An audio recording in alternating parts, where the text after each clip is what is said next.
in religion and politics. We use the degree in politics basically to talk about politics in the Middle East, and we use the degree of Islamic studies to talk about interfaith dialogues and programs, trying to reach out. We go to churches, we go to colleges, we go to schools, we invite people in churches to our mosques, and that's basically with the background of education.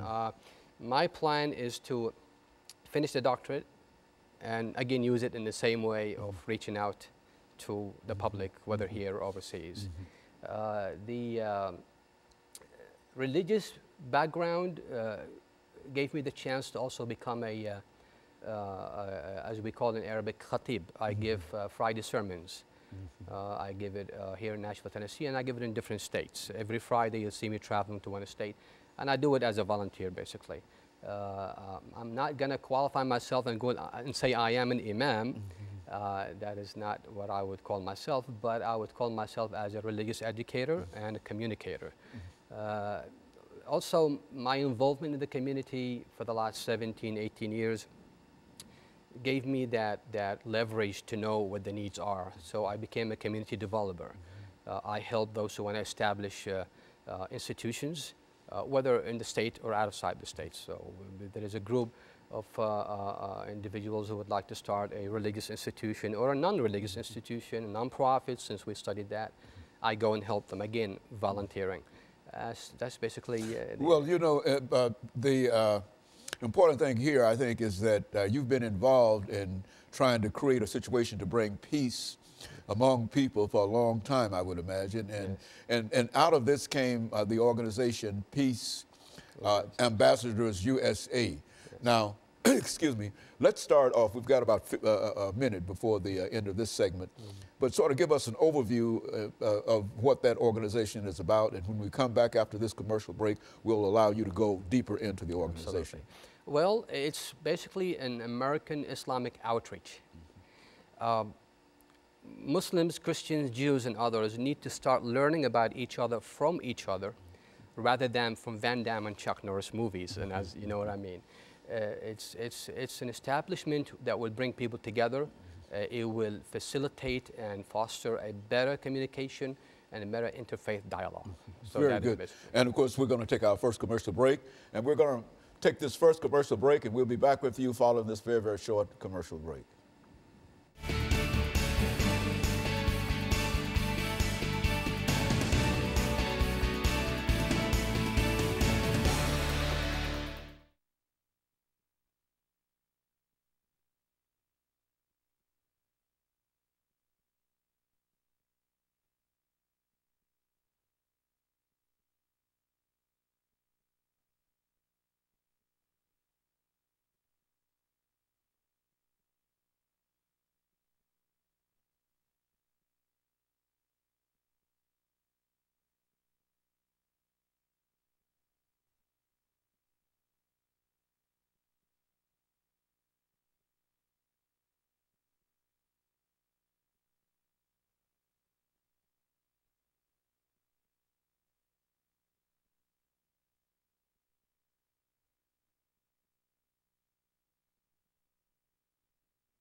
Thank you and welcome back to the final segment of the show for today.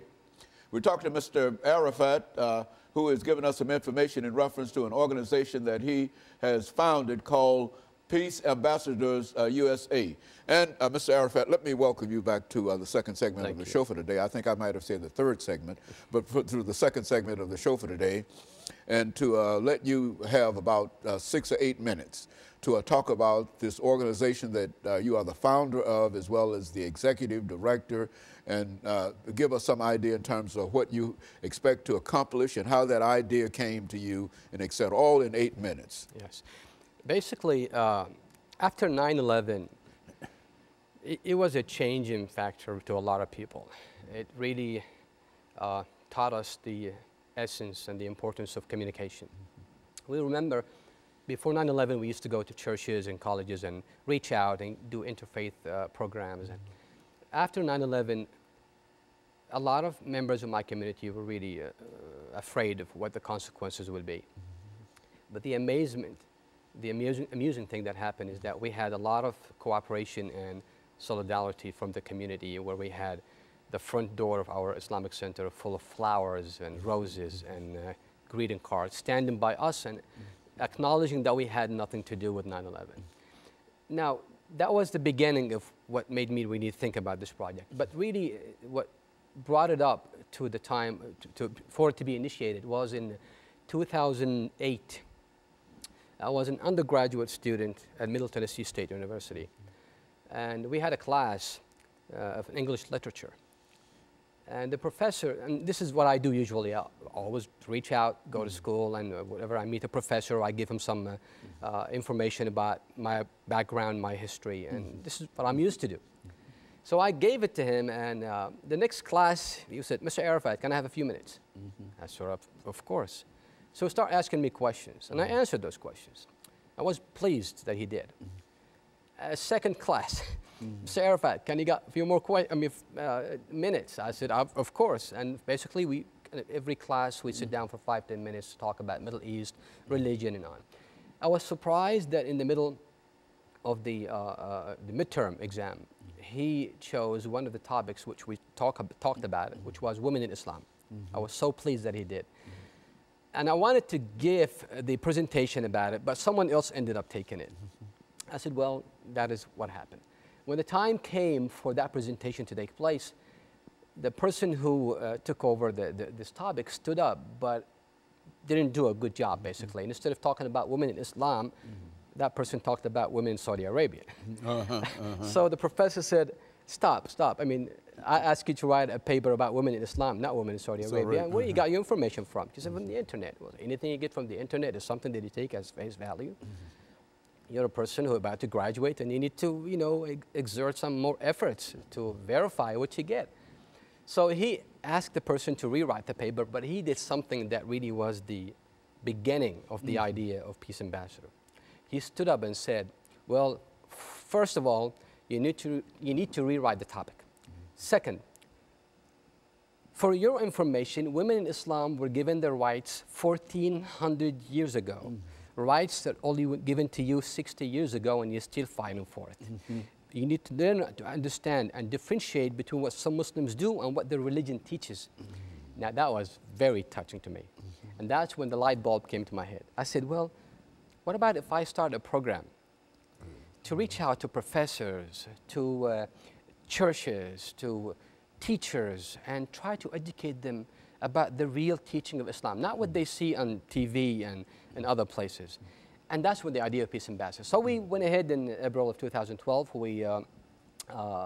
It took time because I was so busy with the project before that, which is the Islamic Center of Tennessee, and I was busy before that with the Islamic Center of Nashville. So it became, a dream, a life dream. Took a while to be. It took a while, and it was accomplished. Thank God for it.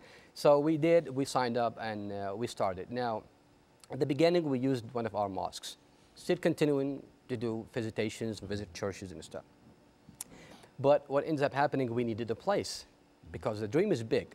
We want to have our own radio station. We want to have our own IMAX theater. We want to have our own programs where we're going to be providing free Arabic classes, free English classes, free Spanish classes, free legal consultations, free domestic violence consultations, soup kitchens.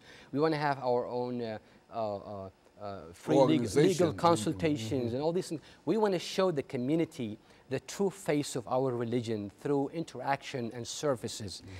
See, this is something that I always say to my brothers. We talk a lot, but when the time comes for action, we don't do enough action. We need to change that. We need to get out of that box of self-imposed isolation as a community and start reaching out to the people around us. I'll give you an example. I went to a church a few months ago in a nearby state of Nashville. And usually before I go to a church, I check the background of the church, what kind of denomination, even the age difference and male or female. It helps to cater the speech to fit your audience. Very good. I didn't have the time to do so. So I said, okay, I'll just go.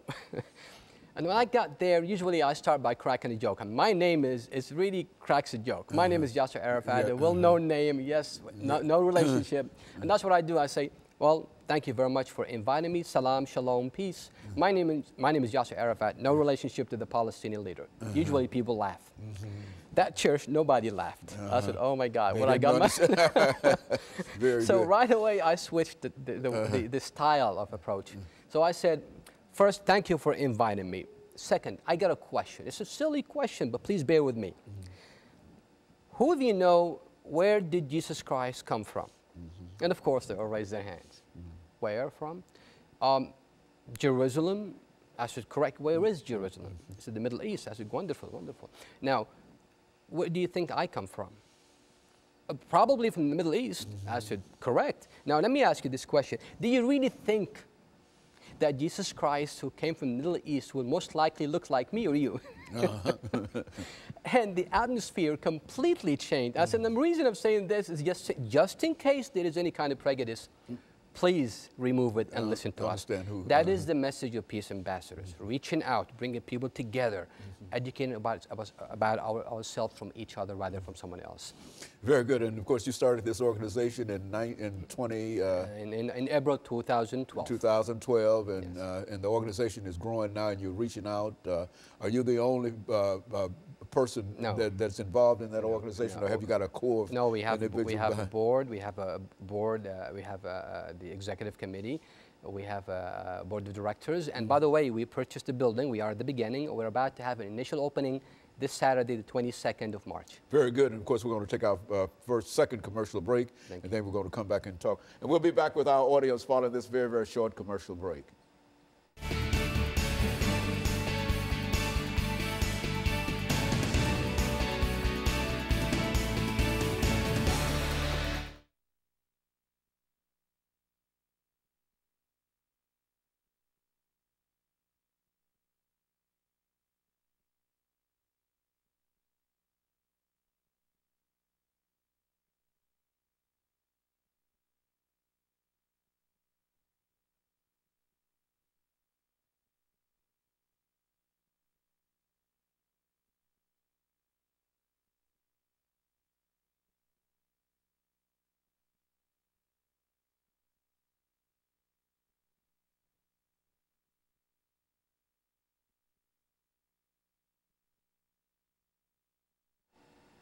Thank you and welcome to the final segment of the show for today. The name of the topic for today is Peace Ambassadors USA, and we're fortunate to have with us the founder and executive director of Peace Ambassador USA, Mr. Yassar S. Arafat, who has given us some information about his background and the founding of this organization. Now, Mr. Arafat, let's look at some of the issues that I'm sure that your organization has had to deal with dealing with the Middle East. And let's talk about what you might consider some of the most important issues in the Middle East over the next 8 or 10 minutes. Basically, if you look at the foreign policy of the United States of America in the Middle East, I mean, from studying, from reading, and from understanding the issue, you find there are two major things that we deal with in the Middle East: oil and the Palestinian-Israeli conflict. These are the two major things. Oil is being secured. We have good relationship with the region, at least the governments of the region, and so we have a good flow, so we're not going to have to go through the embargo of the 70s. And second is the Israeli-Palestinian conflict, and this is, to be honest with you, is the crucial, the most important issue in that part of the world. I see our foreign policy of our government failing, and it has been failing for a long time. It's unfortunate to say that. And it's failing because there is no genuineness involved. Once we become a just broker to reach peace, it'll become much easier for us to bring people on the table. When we are just and we are equal to both parties, things will take place, peace will materialize. Without justice, equality, respect, peace cannot be in place. You can't expect to come to take over my land, prosecute me, kill me, starve me, and then have peace my way or the highway. I believe that as the greatest country in the world, that greatness comes with a huge responsibility.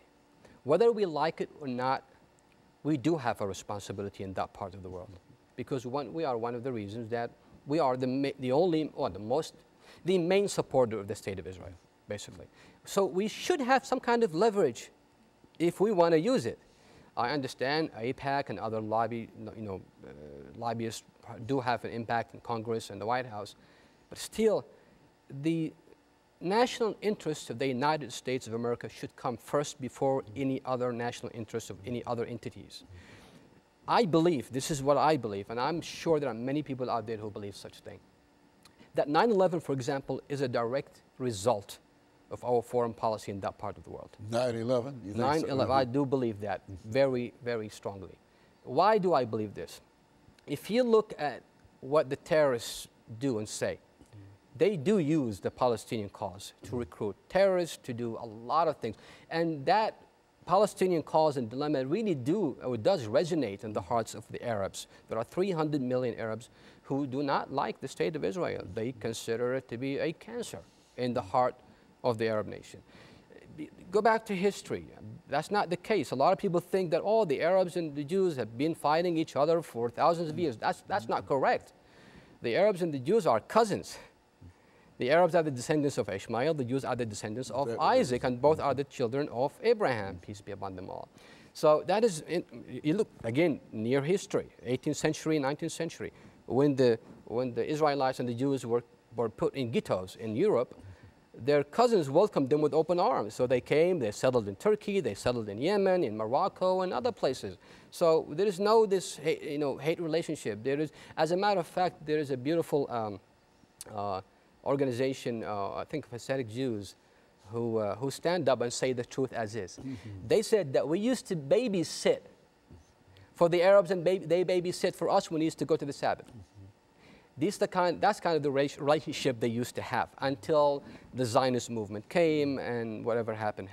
So I believe that as a greatest country in the world, with our President Obama, who we respect, even though we disagree with a lot of his policies, especially in the Middle East, I believe there is a chance for peace. I went to a synagogue a while back to give a talk, and I stood up and I said, I want to start an experiment with you, my friends. Close your eyes and visualize the following. Two little babies, 9 months old, both naked, both with a bullet in the middle of their chest. They're both dead. They're being washed, cleaned, and prepared to be buried. Now, one of them is an Arab and the other one is a Jew. Would you please tell me which one is? Which is which? You cannot. No. You can't. There's both innocent babies being killed by bullets. Who's to blame? The babies? No, us. What have we done to reach out? If we do not become a just broker and reach out and use the leverage that we have against Israel and bring them together to the table for them to compromise and accept the UN resolution. And I don't know if you've read this, in 2002 in the Beirut summit, the Arab League, there was a Saudi initiative which told Israel, accept the UN resolutions, go back to the 1967 borders, allow the Palestinians to have their own states, and we will normalize all relationships with the state of Israel. We will recognize the state of Israel, we'll open borders, and we'll have just a regular relation just like any other state. Question is, why didn't Israel accept such a thing? They say the Arabs don't want a peace, the Arabs don't want peace. That is not true. It's unfortunately, that is not true. But what we need to do right now is to ask our government, and in particular our President Obama, to really make better choices for our own safety in this country. There is a lot of resentment, and if we do not reach the peace of hands, and that's what we're going to try to do in Peace Ambassadors, reach out to people here and over there and tell them, hey, as people, we could create a powerful segment of society where we could influence the decisions that are made in the government. We want to live in peace, but we want to also let others live in peace. If we come into the Palestinians and say, as American people, which I believe American people, I was in Kuwait last year and I said something on the radio. I said American people are the most generous, most God-loving people I've ever seen in my life. And the person who was given the interview was like, you sure? I said, yes, I am one of them. So again, they don't know us like we don't know them. And through these kind of reach out programs and communication and peace ambassador programs, I think we could foster a better way of reaching out and getting to know each other. I was one day in the church, and one of the people there asked me, Mr. Arafat, why do you guys worship statue? See, they think that Muslims worship a statue, his name is Allah, and that is the moon god. And that's why we have the crescent on the top of the buildings. It has nothing to do, we don't have such a thing as the moon god. So I don't blame them, to be honest with you. Because they don't know. They don't know. I blame myself and the Muslims in general. What have we done to reach out? When was the last time you knocked the door of your neighbor and told them, hey, I'm a Muslim, would you like to come for dinner? When was the last time you talked to your classmate or co-worker or whatever? A lot of Muslims shy away, and again and again and again, I do blame myself and my community for not reaching out more, and we are planning to change that. And so you believe that the organization that you are the founder and the executive director, the Peace Ambassadors in USA, can play a significant role in terms of reaching out and making people understand both sides of any kind of question that might be raised dealing with any problems that you might have in the Middle East. Absolutely. Is that what we're saying? Absolutely. What we're going to do, we're going to start with our own neighbors next door. That's where we start building those kind of good relationships. You can't just reach out to next city when you have problems with the own people next door. You got to start with your own, those who are around you. We're going to start by reaching out, educating, creating these programs, having something called intellectual club, where we bring professors and we bring doctors and other people with professions to give lectures and talk from all faiths and background. We will host that, and we will help and facilitate such action. We believe by continuing to do such things will change.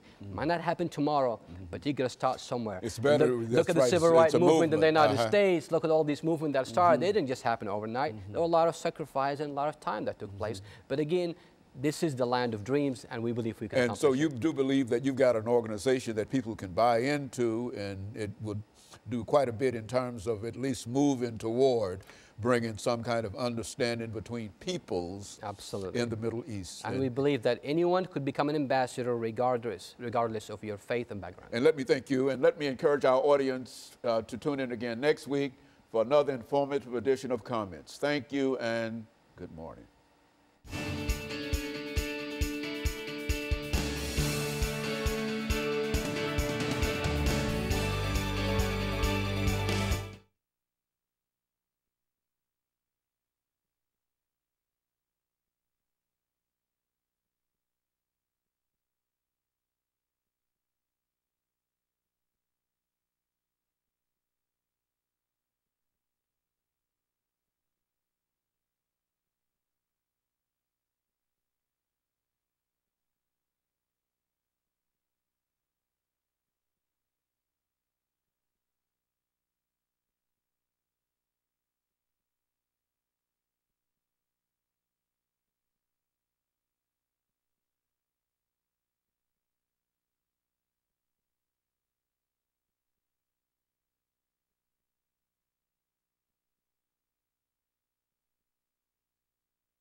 because I understand that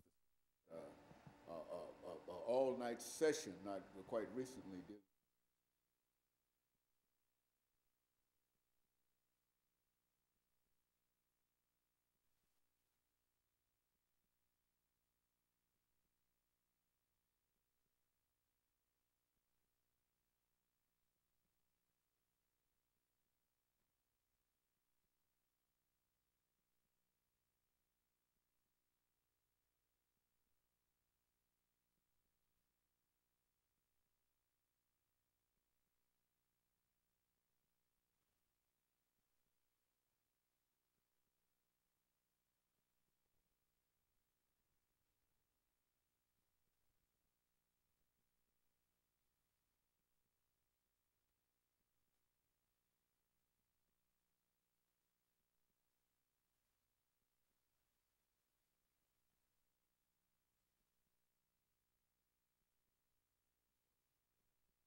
Thank you and welcome to the show this morning.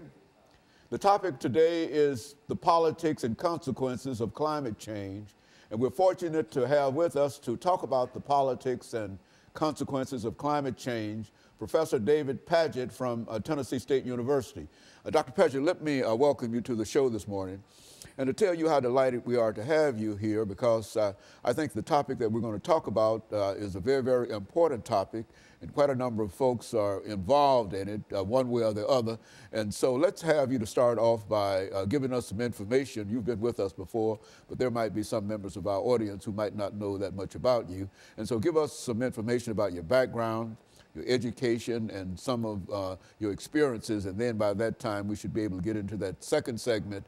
Then we'll talk about politics and consequences of climate change. But during this first segment, let's talk about David Padgett and some of the things that you've been involved in, and et cetera. Okay, well, I earned my undergraduate degrees in geography and geology from Western Kentucky University, and I worked for the federal government for a while as a physical scientist. And then I did my graduate degrees, master's and PhD, in physical geography and geology and environmental engineering. And so I guess my academic training is primarily in what we would call Earth system sciences. I helped to start the environmental geography program at Austin Peay State University. I also taught in the environmental studies program at Oberlin College. And following Oberlin College, I came to Tennessee State University 15 years ago. And I've been teaching weather and climate at Tennessee State University. Weather and climate is part of Earth system science. For the past 10 years, I've taught weather and climate. I've been a member and participant of the American Meteorological Society's climate diversity and climate weather projects, the objective of which is to expand the numbers and increase the numbers of people of color, specifically African Americans and people at HBCUs, in studying climate science and weather studies. So I've been in that program funded by the American Meteorological Society for the past 10 years. I'm also a certified weather spotter, so I'm one of the people that goes out and tries to warn the community of tornadoes and hail and other violent weather when it comes into our area. Now, when you say that you're a certified weather spotter, now what does that mean? I mean, to be certified in reference to that? Well, the National Weather Service periodically has trainings for anybody, any citizen who is interested in being out there on the ground looking for tornadoes especially. Tennessee is one of the places in the United States where you're most likely to be killed by a tornado. We were the #1 state until Alabama surpassed us a couple of years ago.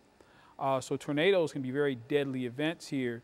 And even though a lot of news stations have radar, radar only detects tornadoes that are very close to the radar stations. The farther you get away from radar stations, you really need to have people and human beings on the ground with eyeballs to see these tornadoes. So even with all this technology that we have, we still need humans, such as myself, to spot the tornadoes and report in to the weather stations, hey, you know, there's a tornado on the ground in Dixon County, or there's a tornado on the ground here, that may or may not even show up on radar. And so in a real sense, you go out when there's a danger of a storm, excuse me, and you go out and you search and you call back in, and now that's sort of a dangerous kind of situation, because it means that you come put yourself in the line of these storms and tornadoes. Is that what you're saying? Well, I'm not a storm chaser. I'm not a tornado chaser. If I happen to be at work at Tennessee State University and a storm is coming, then I'll look out. You know, I'll take cover, but I will watch the skies. If I'm at home or wherever I happen to be, I'll be watching the skies. And since we have cellular phones now, I would be able to call in and say I'm a certified spotter, and here's what I'm seeing occurring on the ground at this location.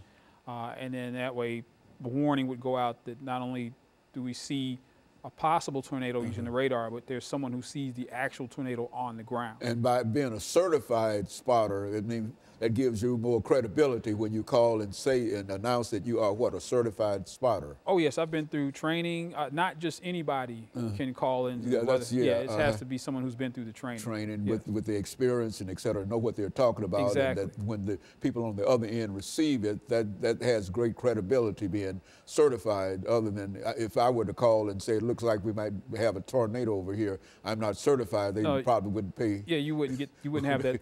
There's one phone number that we call. Okay, but we'll go take this first commercial break, and then we'll get back into, and we'll have our first commercial break, and we'll be back with our audience following this very, very short commercial break.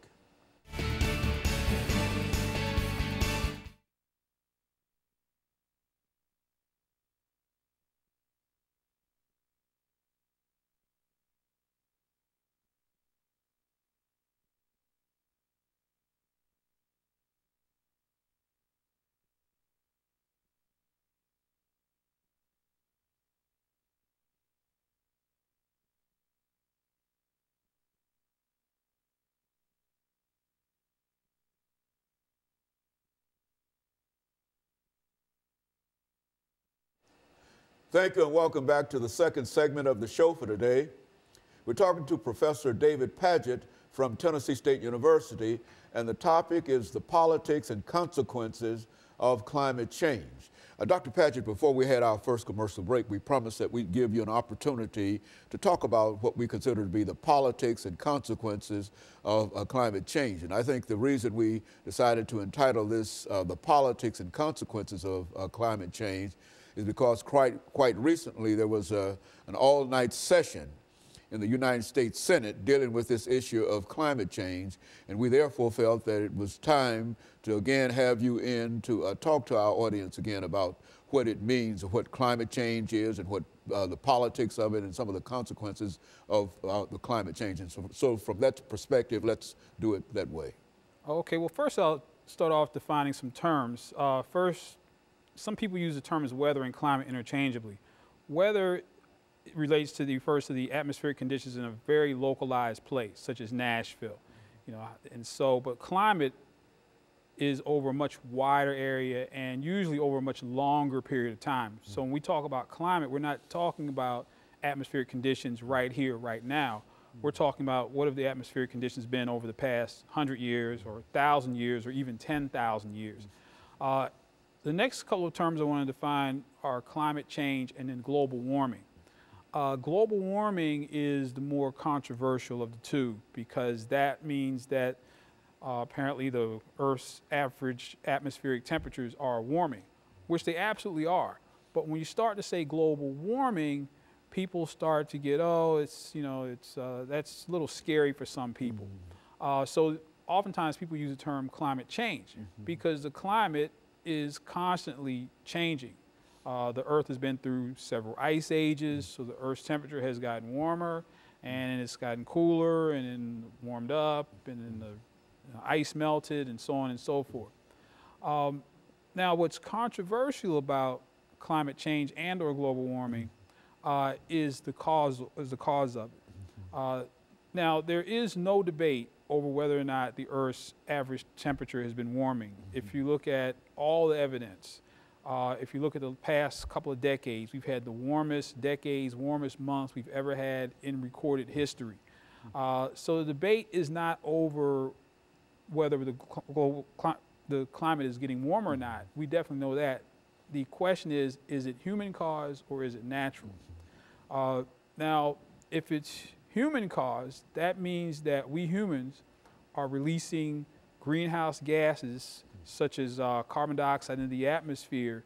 What carbon dioxide does is it absorbs long-wave radiation, and it's that long-wave radiation that warms the Earth's atmosphere. So in theory, the more carbon dioxide there is in the atmosphere, the warmer the atmosphere is going to become. We humans put carbon dioxide in the atmosphere through burning fossil fuels. We drive our cars, we burn coal. About half of our electricity is produced by burning coal. So we engage in a lot of activities that pump carbon dioxide in the atmosphere. The question is, are we pumping so much carbon dioxide in the atmosphere that we're causing the climate to change, that we're causing, that we're putting so much extra carbon dioxide in the atmosphere that it's absorbing excessive amounts of long-wave radiation and pushing our temperatures higher and higher, which eventually will melt the polar ice caps, which is melting glaciers, which will cause sea level rise and any number of consequences. There are some relationships between climate change and weather, such as hurricanes. Hurricanes are predicted to become more powerful. They might not become more frequent, but definitely as the ocean waters warm, we might see years such as year 2005, we had hurricanes Rita and Wilma and of course Katrina, which were some of the most powerful hurricanes and the largest hurricanes we've ever seen in recorded history. But the question comes in to play as to whether humans are significant enough factors on this planet to cause the climate to change. Because, like I said before, when humans weren't on the Earth warmed up, cooled down, we didn't have anything to do with it. One volcano can put enough greenhouse gases in the atmosphere, it will be an equivalent amount of humans putting that amount in the atmosphere through our activities. One volcano. One volcanic eruption historically has changed the climate for years afterwards. We humans aren't necessarily able to do that. Now, what it all boils down to is money. If we humans are causing the climate to change and of course causing global warming, the way that we mitigate that is with pollution control, is that we pay for devices that will keep greenhouse gases from escaping. Those devices are very expensive. For example, there's a coal plant right here in Gallatin, Tennessee that's being retrofitted so that it will not produce as much greenhouse gas. For that one plant, the retrofit is $1 billion. That's $1 billion for one plant in Little Gallatin, Tennessee. So just think about the cost all across over the nation. We're talking about amounts of money that are unfathomable. Big business and industry, they do not want to pay that money if it's a natural cause. They don't want to find out from a scientist 20 years from now, oh, you know all those billions of dollars you spent? We were mistaken. This is all natural. The Earth is warming up all by itself. We humans don't have anything to do with it. So, and the money in politics comes into play in that, of course, the United States We are a massive producer of fossil of carbon dioxide. But there are other countries such as China and India that are right now having their own industrial revolutions. They're starting to get more involved in manufacturing, less involved in agriculture, and they're starting to pump tons and tons and tons of greenhouse gases into the atmosphere. And they don't want to slow down. They don't want to slow down any more than we wanted to slow down during our industrial revolution here. And so they're less apt on the global scale to be involved in anything that's going to sound like pollution control, because pollution control costs money, pollution control cuts into profits. And so the United States is sort of caught in the middle, because certainly we like to see these normally lower income countries develop, and we like their products. I mean, we get lots and lots of products from China. We are very much involved in business in India, but at the same time, that progress is causing pollution. And you can see what's happening in Beijing right now, where they're hardly able to see because the air is so bad. Okay, we're going to take this second commercial break. We'll be back with our audience following this very, very short commercial break.